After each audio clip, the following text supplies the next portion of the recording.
Going through my divorce was one of the most difficult times of my life. I ate poorly, I slept poorly.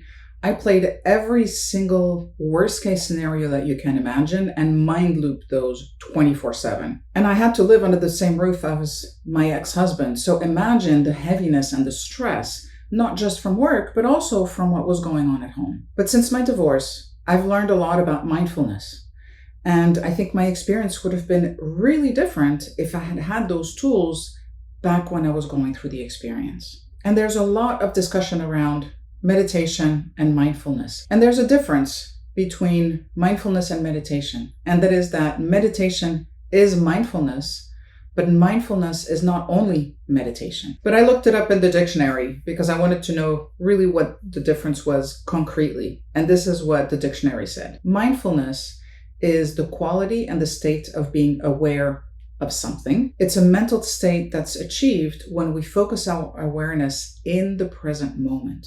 And we do that while acknowledging our feelings, our thoughts, and our emotions, along with our bodily sensations. And meditation is simply the art of practicing meditation. And there's so many benefits to mindfulness. We can be more present and stay in the moment. It helps to reduce stress and anxiety because we can manage our thoughts much better. We reduce stress because we're not mind looping anxiety thoughts all the time. It helps to foster a sense of self-awareness so that we can understand our thoughts, our emotions, our feelings better so that we can respond in the right way when we find ourselves in a challenging situation. It helps us to cultivate self-compassion.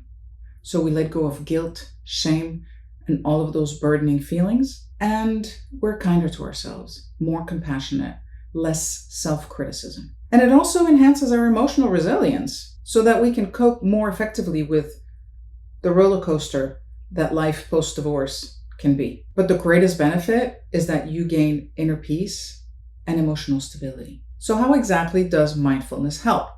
It helps us by keeping us grounded, keeping us in the motion so that we don't ride that roller coaster of emotions where sometimes we're going to have those really high highs and sometimes those low lows. And sometimes we're going to experience conflicting emotions like anger and joy, or grief and relief, or fear and just positive anticipation. When we're more mindful, it's a great way to kind of understand what our emotional triggers are so we can take our buttons off the table. And when we take our buttons off the table, we can manage all of our emotions. And the key is staying present in the moment. Because when we do that, that's when we get our peace back.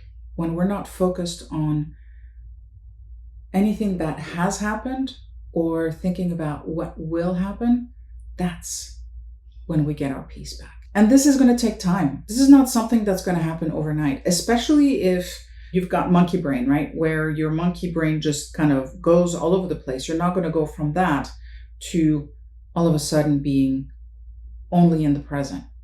It takes practice. And the quicker and the more we practice that, the more we're going to be able to release the emotions that we're feeling.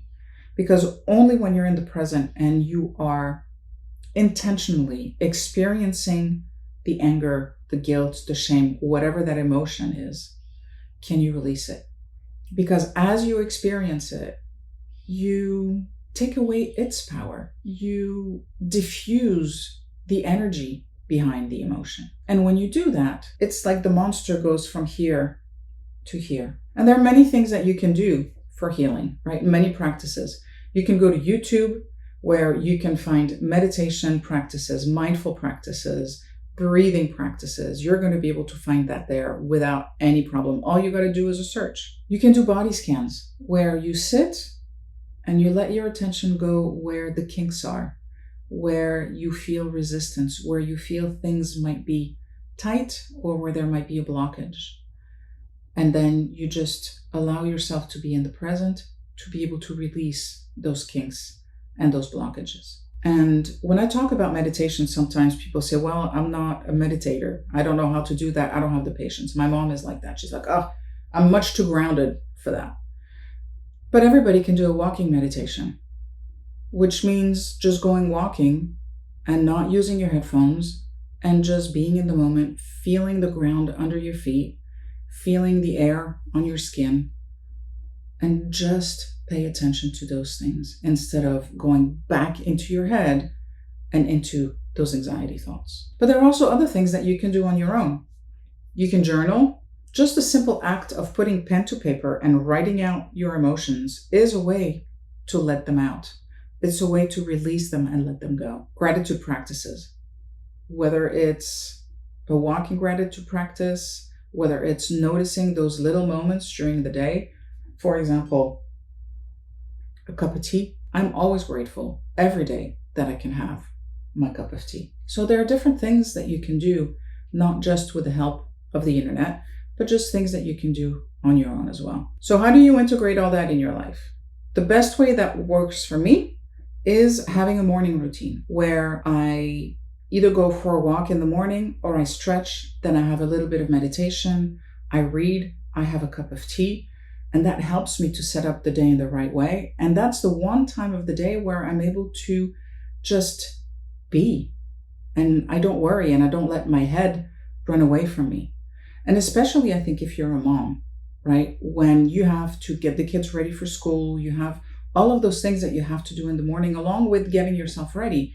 Being able to have a morning routine where you devote some time for yourself before anybody else hijacks your time is a great way to set up the day and to give you an opportunity to work through your emotions, your feelings, and whatever your anxieties are, either through journaling, through gratitude, through whatever the case may be. Find what works for you, but give yourself that gift of time in the morning. And we love to multitask, right?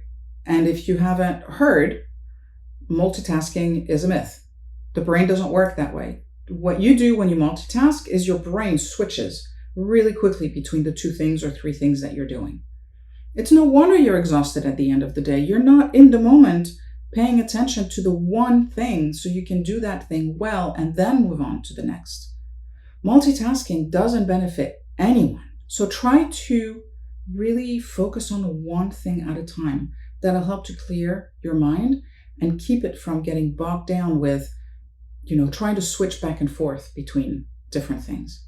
Another thing that you might want to do is set up a peaceful corner in your house. Maybe it's in your bedroom, maybe it's in the basement, wherever you find a room. Maybe set up a meditation station. You can set up a chair so you can read a book in the quiet.